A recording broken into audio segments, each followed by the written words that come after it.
tardes, buenas noches, donde quiera que estén. Volvemos a la tertulia del martes. Les habla su anfitriona María Victoria Cristancho. En esta tertulia les contamos, vamos a conversar con una mujer que tiene mi nombre favorito. Ella se llama Mónica. Mónica es de España, pero cuando la ven dice, pero bueno, ya va, un momento, es de España, pero ¿de dónde? Valenciana, España, pero tiene una de esas mezclas que forman parte de estos procesos migratorios que vivimos muchas personas. Y pues para hablar precisamente su nombre completico dirá todo. Mónica Sue Jurado. Bienvenida a la tertulia del martes. Muchas gracias, María Victoria, y muy bien pronunciado el apellido. Es muy difícil encontrar gente que lo pronuncie bien, ¿sabes? Así vocalizando. Muchas gracias. Mónica. Dime. Mónica es valenciana, de padre Ujú. de Guinea Ecuatorial y Sí, madre muy española, ella sí muy valenciana. sí, sí. Cuéntanos, a los tertulieros, ¿quién es Mónica y cómo vives con esa, si se quiere, integración, migración desde nacimiento, si se quiere? Ah, sí. Pues fíjate claro, cuando hablamos sobre esta entrevista y me comentaste que iba a ser una experiencia, hablar sobre nuestras experiencias migratorias, no pensé en mi padre.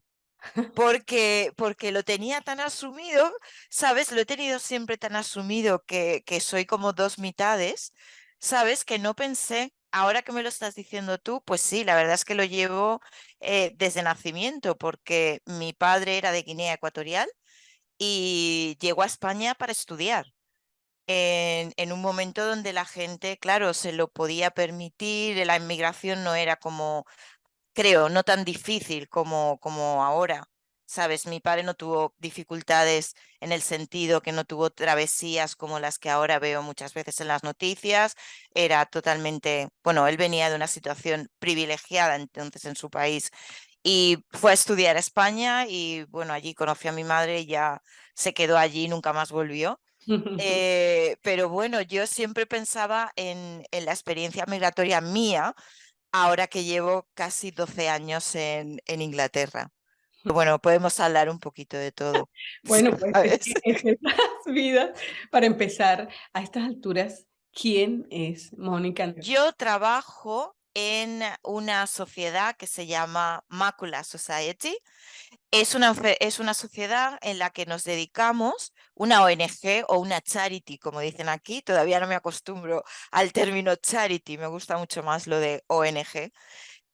Para gente que ha sido diagnosticada con una enfermedad, es una condición, es la enfermedad degenerativa de la mácula. No es una enfermedad muy conocida, a simple, si no tenéis a alguien en vuestras familias que la tiene, algún amigo, posiblemente no habéis oído nunca hablar de esta enfermedad, pero es la primera causa de ceguera en Inglaterra, en el primer mundo, digamos. Wow, Cada día 600 personas son diagnosticadas. increíble, increíble. ¿Y cómo llegaste tú a ese mundo? Ah, pues verás, yo vine a Inglaterra porque mi background es en eventos, entonces cuando yo llegué pensé, mejor ciudad para trabajar en lo mío, marketing, comunicación, relaciones públicas, eventos, no puede ser otra que Londres, pero tenía tantísimo estrés trabajando en lo que estaba haciendo en eventos. Es verdad que teníamos muchos, demasiados, a veces eran horas y horas y a un ritmo de trabajo como solamente esta ciudad te obliga a trabajar. Así que los fines de semana, para relajarme, en lugar de irme a hacer yoga o esas cosas, empecé a trabajar de voluntaria en tiendas primero, ¿sabes? En esto que ellos llaman charity shops. Y fui a parar a Save the Children, Ok. que es una organización en la que cuando yo era muy pequeña y estudiaba y tal en el colegio, uno de mis sueños fue siempre trabajar en una ONG internacional dedicada especialmente a niños. Entonces pensé, yo creo que esto es lo que me gustaría hacer porque solamente un día de trabajo, no sé cómo decirte, me compensaba más y me llenaba más pensar que el dinero que estaba ganando era para lo que era, que durante una semana entera trabajando en mi verdadero trabajo en eventos, a pesar de que conseguía todos los badges, todos los que sabes, los targets que mi jefe me ponía y era como muy satisfactoria, pero eso no me llenaba. A los amigos Ujú. tertulianos, como vemos, bueno, Mónica, pues tiene esa trayectoria, pero tú no empezaste ahí, empezaste por No, te te fuiste por derecho y te y me fui por el enderezaste, izquierdo. y te fuiste izquierdando. Cuenta eso, Sí. porque cuéntanos un poco de esa vida de la niña Mónica en la Valencia, ¿cómo era? Era la única. ¿Sabes cuando me pregunta la gente, ¿has sufrido racismo en España? ¿Sabes? Porque, claro, yo soy mm, mixed race, que es un término que no Bueno, sé. en Latinoamérica uno no tiene miedo de decir: "Yo soy negrita", ¿no? Ah, sí, pero es que ¿sabes qué pasa? También aprendí que muchas veces a la gente negra no le gusta que yo diga que soy negra porque me consideran blanca, ¿sabes? Entonces es como, por eso siempre digo, me voy a quedar en el medio, en un término ambiguo, ¿sabes? Entonces, Entonces mi vida. el racismo de ambos lados. Exactamente. Mi vida era un poco así porque, claro, yo a la gente blanca no le parecía en absoluto blanca, por mucho que hable como ellos, ¿sabes? Y los gestos y todo. Mi madre es completamente rubia, con ojos azules, ¿sabes? Es así. Y luego tenía a mi padre negro, y entonces la gente negra tampoco creían que era muy blanca para ellos, ¿sabes? Porque mi pelo no es rizado del todo, porque mis facciones tampoco son, ¿sabes? Mi color tampoco es como el de ellos, entonces era un poco de dónde me pongo, Un ¿sabes? cafecito con Que leche, diríamos sí, nosotros. exactamente, exactamente, ¿Y eso ¿sabes? te afectó? Eso No, cuando yo trato hay mucha gente que me lo pregunta y la verdad es que me acostumbré tanto a ser la única. Que primero en mi casa se ha vivido de otra manera porque mi padre para mí era una de las personas más inteligentes que yo he conocido nunca, era un tío muy culto. Y entonces a mí mi padre me aleccionaba y siempre me decía, el racismo es un tema de incultura y tú no tienes por qué burlarte de gente que no ha tenido las mismas oportunidades que tú de aprender, de formarse y tal. Entonces, claro, yo siempre me lo he tomado un poco así. Entonces, cuando me hacían preguntas, yo me reía porque pensaba, esta persona no sabe de lo que está hablando, ¿sabes? Era como muy. Pero siempre he sido la única. Era la única niña en mi clase, la única niña en el colegio, solo mi hermana y yo. ¿Sabes? La única posiblemente en la clase de la facultad, la única en el instituto, la única cuando empecé a tener trabajos, a lo mejor, ¿sabes? De estudiante. Entonces yo siempre era la única. Eso era mi vida, un poco así, sí. ¿y Entonces, por qué te fuiste por derecho? porque mi padre era abogado y entonces un día cuando terminé lo que entonces era COU, nosotros lo llamábamos el curso de preparatorio, curso de orientación universitaria. ¿Sabes? Estudiabas en ese momento bachillerato y luego ese curso preparándote para la universidad. Y yo cogí todos los sobres porque había aprobado ya en junio. Fui buen estudiante siempre y aprobé en junio y cogí sobres porque yo lo que quería hacer era traducción e Oh, interpretación. Quería estudiar idiomas porque lo mío siempre ha sido coger aviones. ¿Sabes? Siempre, yo lo tenía claro. Pero entonces se lo dije a mi padre y mi padre dijo algo como, vamos a hablar en serio. Y porque entonces me tenía que ir a Barcelona a estudiar traducción. En Valencia no había facultad, tenía que ser Granada o Barcelona. Y entonces mi padre dijo, tú lo que quieres es pasártelo muy bien, pero vamos a hablar en serio, entonces vas a hacer algo con tu vida, ¿sabes? Y derecho. bueno, te graduaste, y luego te izquierdizaste, ¿cómo es eso? Y me izquierdicé porque cuando la estaba terminando descubrí a base de trabajos de estos de estudiante y tontos que a mí lo que me gustaba mucho era hablar y relaciones públicas y organizar eventos y cosas de esas, ¿sabes? Entonces eso me llamaba mucho más la atención que pensar en el derecho. El único punto que siempre me interesó fue el derecho internacional. quería dedicarme a internacional o a adopciones. Era lo único que me motivaba un poco. El derecho civil me parecía aburridísimo, acabar trabajando para una empresa. ¿Sabes? Luego yo matrimonialistas era como, no, no, gracias. Penal, fui una vez a hacer unas prácticas a la prisión en Valencia y dije una y no más. Yo no, a mí no se me ha perdido nada aquí y no encuentro ninguna motivación en esto. Y entonces poco a poco me fui desviando, porque entre que yo siempre estudié y trabajé al mismo tiempo, entonces tuve muchísimos trabajos y muchas oportunidades de no ver solamente lo que era el derecho. Entonces fui hasta azafata de vuelo al mismo tiempo que estudiaba y veía que era mucho más divertido cualquier cosa que ser abogado. ¿Y tu padre qué dijo cuando descubrió que te estabas yendo para otro lado? Bueno, no lo descubrió porque yo se lo oculté muy mucho hasta el final, muy mucho.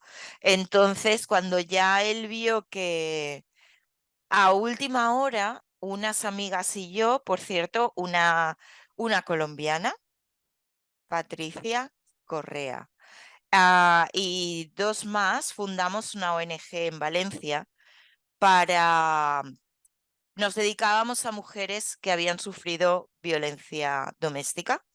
Y entonces ahí tuve que recurrir a mi padre, que en ese momento trabajaba bueno, como funcionario y tal, para pedirle ayuda, sabes, que un poco me asesorara. Y ahí mi padre lo vio de otra manera. Dijo, ah, ¿estás haciendo esto? Me dijo, bueno, por lo menos el derecho te habrá servido de algo. De nada, porque yo estaba en el departamento de relaciones públicas, pero bueno, era su manera ¿sabes? Como de justificar. ¿Ves cómo te ha servido de algo? Y yo pensaba, de nada, porque es otra persona la que lleva el tema legal, pero lo que tú quieras, ¿sabes? Estamos hablando con Mónica Nsue Jurado. Ella es española y como aquí llaman mixed race, eso que suena así, Mm. está raro, ¿no? Pero Ujú. en español no, en español somos lo que somos, ¿no? Y no, no suena tan feo, ¿o sí? No, tienen muchas palabras y yo siempre he pensado que depende cómo se pronuncian las palabras. ¿Sabes? A mí me han dicho de todo. Tengo una vecina que siempre me ha dicho que era mi vecinita de chocolate. Y nunca me molestó, pero hay otra gente que te dice cosas y, ¿sabes? Es el tono con el que las dicen, no las palabras, no, No, no. totalmente. Aquí estamos en la tertulia del martes, estamos en nuestras redes sociales, estamos en YouTube, desde donde generamos nuestra programación tertulia del martes, estamos en Facebook de Tertulia en Tertulia y en Instagram, Tertulia del Martes. Y por supuesto, estamos en nuestra casa que nos recibe todos los martes a las 4 en punto de Express News. Así es que, bueno, nos buscan, nos regístrense y por supuesto, mándale mensajes a Mónica. Mónica, ¿tienes alguna red que quieras compartir? Tenemos la de la sociedad, si ellos quieren saber algo, es Macula Society. Tenemos en Facebook, en Instagram y en Twitter. Bueno, precisamente y hablando de eso, ¿cómo llegaste tú precisamente a esta área?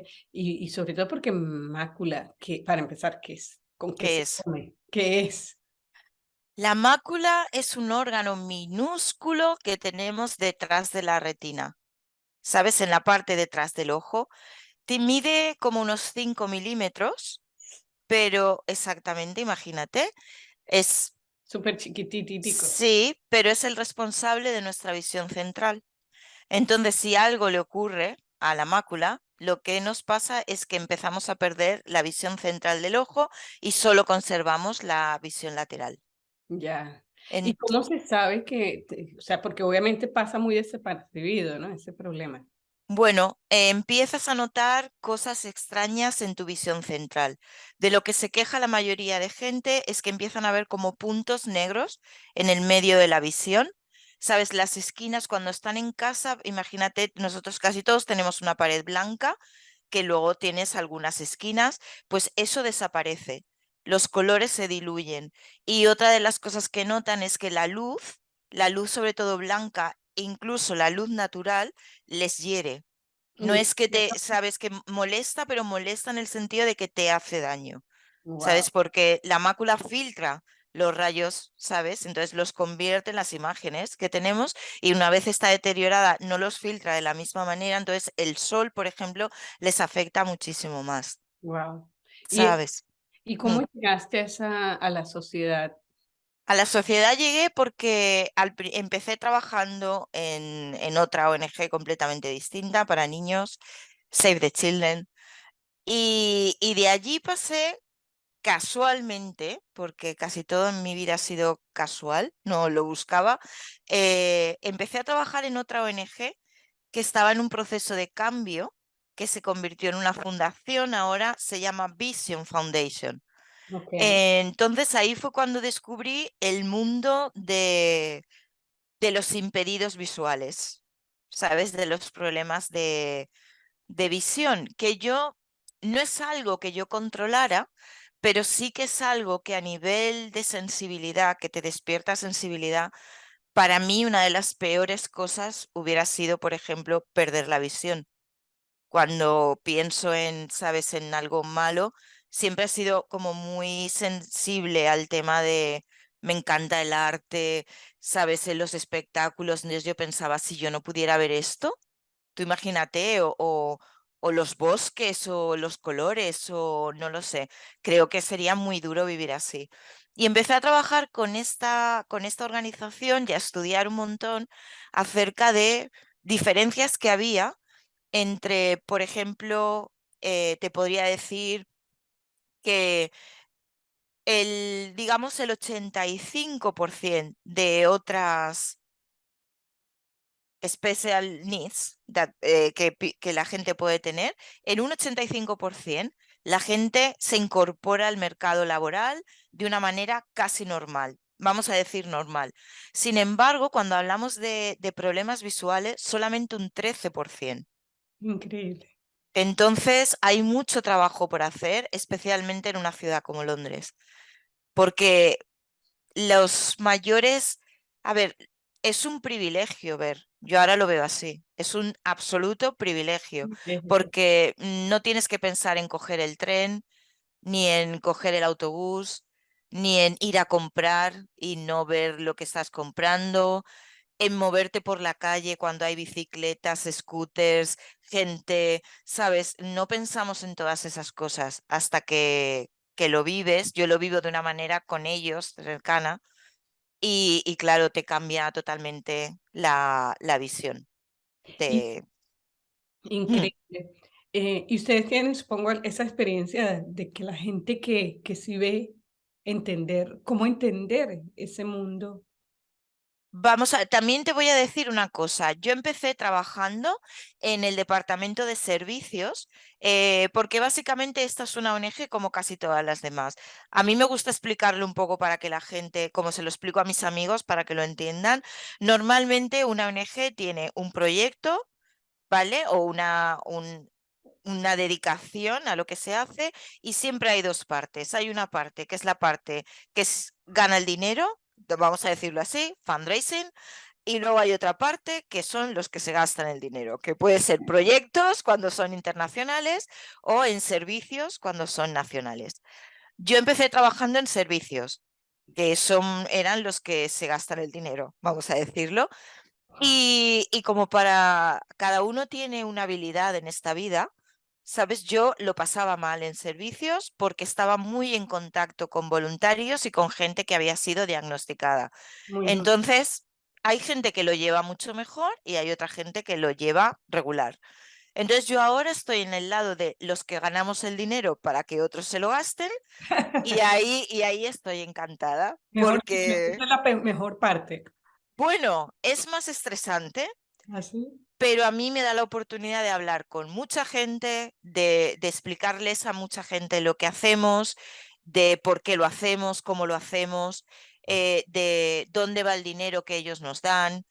Me encanta explicar los avances en genética, ¿sabes? Todos los progresos que se han hecho en los últimos 10 años.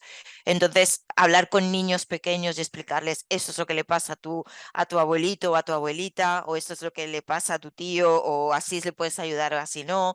Todas esas cosas es lo que nosotros hacemos y lo que yo hago en este momento. Bien, estamos conversando con Mónica y de estas experiencias de vida, de trabajo y todo tan importante. Ahora cuéntanos un poco de la Mónica en la casa, de la Mónica del día a día, cuando no Ay, estás trabajando en estas charities y cuando no estás luchando por mejorar el mundo, ¿qué haces? pues mira, me pillas ahora que llevo la ropa de gimnasia porque tengo una clase de yoga luego, que es una de las cosas que hago, porque como trabajar en el ordenador, ya sabes que te dejan los músculos así un poco desgastados, pues procuro hacer deporte casi todos los días que puedo. Entonces me gusta mucho las clases con música. Mm. Estudié ballet muchos años, entonces mi perdición es esa. Cada vez que puedo, como ya soy mayor para bailar, pues voy a verlas bailar a las nuevas generaciones. Entonces disfruto mucho haciendo eso. Vivo muy cerca del Heath, de Hampstead Heath, Ok. y entonces ahí es donde me paso la mayor parte del tiempo. Si alguna vez me pierdo, siempre digo buscarme en el Heath, que ahí estoy, que tengo de todo. Tengo un estanque para nadar, es otra de mis aficiones, me gusta mucho ¿Cómo nadar. es eso? En estas aguas gélidas de Hampstead Heath es para morirse. Es para morirse, pero una vez lo superas, es una especie de adicción. Entonces te quedas nueva, te quedas nueva. Es una de las mejores experiencias. Y nadar en agua bueno, no muy salvaje, pero entre patos y cosas de estas, a mí me gusta. Y eso es lo que hago, leo mucho, procuro no leer cuando selecciono mis lecturas. Procuro no leer a otros salvadores del mundo porque tiendo mucho a leer biografías de otra gente que está trabajando también en ONGs, de lo que pasa en otros países y a veces digo, voy a simplemente leer algo que me vada.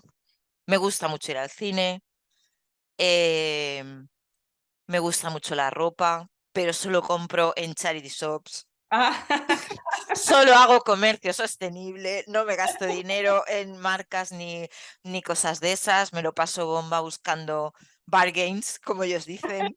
Los chollos, vamos, me lo estoy. encanta. Sí. ¿Y cocinas? Bueno, mi madre no lo llamaría cocinar, siendo española a lo que yo hago. Entonces, cocino muy básico. Porque me gusta mucho la comida bastante sana. Entonces, mi alimentación principal tengo un frutero enorme, como si Y la vivieran ensalada. 4 personas en mi casa, verdura para hacer ensalada, toda la que quieras, y de vez en cuando digo: "Creo que esta semana no he comido carne", y entonces tengo que prepararme algo. Me gusta mucho el pescado, y entonces, como voy cada 2 meses a España, entonces tengo una lista de comidas que quiero que comer. Lo Prepare. Exacto. Mm. ¿Y la comida originaria de Guinea Ecuatorial se parece, es diferente? ¿Cómo? Es diferente, es muy sana también, pero diferente. Yo no conozco mucho porque, a pesar de todo, mi padre estaba muy europeizado, ¿sabes? Sí, es una de las cosas que al final yo siempre discutí con él mucho, porque el poco francés que yo sé, que no me atrevo ni a hablarlo porque, bueno, porque no, lo he aprendido estudiando, cuando era una segunda lengua para mi padre, y de su idioma puedo entender, del idioma autóctono, puedo entender algunas palabras, pero no lo hablo, ¿sabes? Entonces yo eso siempre se lo recriminé muchísimo a mi padre. ¿Por qué no nos había, sabes, enseñado más acerca de la cultura del país y todo esto? Ahora te contaré una cosa, verás. em, Eso se lo recriminé muchísimo, porque yo no conozco la cultura ni la comida, solamente las cosas que, cuando familia de mi padre venía a casa en España, entonces ellos cocinaban y yo veía, ¿sabes? Y sé un poco cómo es, pero no te creas que soy una experta sobre el tema de Guinea Ecuatorial. Y cuéntame, ¿y qué era lo que ibas a contar aquí? Mi hermana, Ujú. que es otra migrante, mixed race y todas esas cosas, se ha casado con un noruego. Porque Mm. en nuestra familia cada vez rizamos más el rizo. Mi madre fue la que empezó con el lío, ¿sabes? Casándose con alguien. Entonces las chicas de la familia somos las que vamos progresando en ese sentido. Entonces mi hermana se ha casado con un chico noruego, viven en Noruega.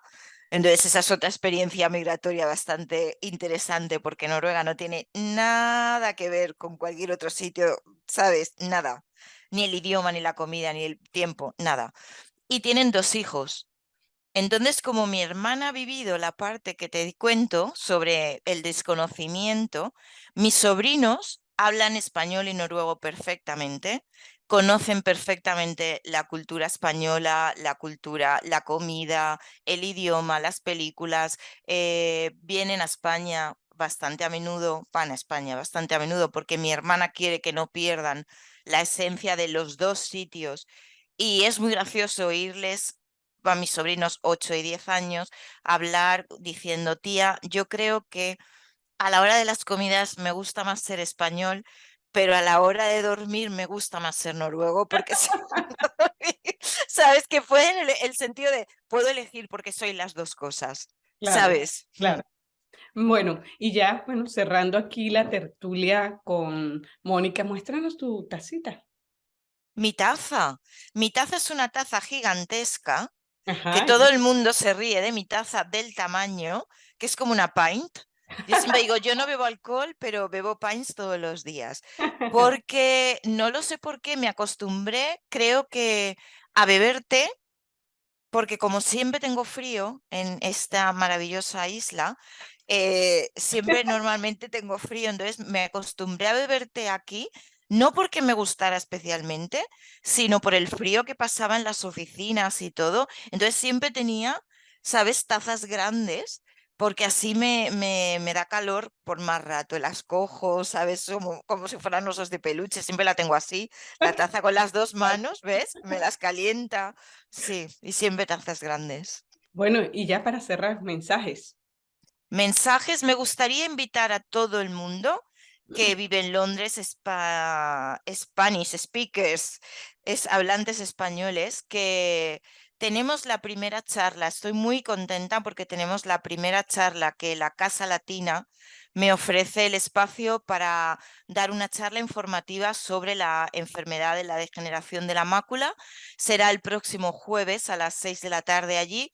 Entonces me gustaría invitar a todo el mundo que si tienen algún familiar o ellos mismos, si quieren o quieren saber más, porque es una enfermedad que se diagnostica a partir de los 60 años y ahora vamos a vivir muchos años, por lo menos 30 más, y tenemos que estar más pendientes de estas enfermedades que se diagnostican tarde.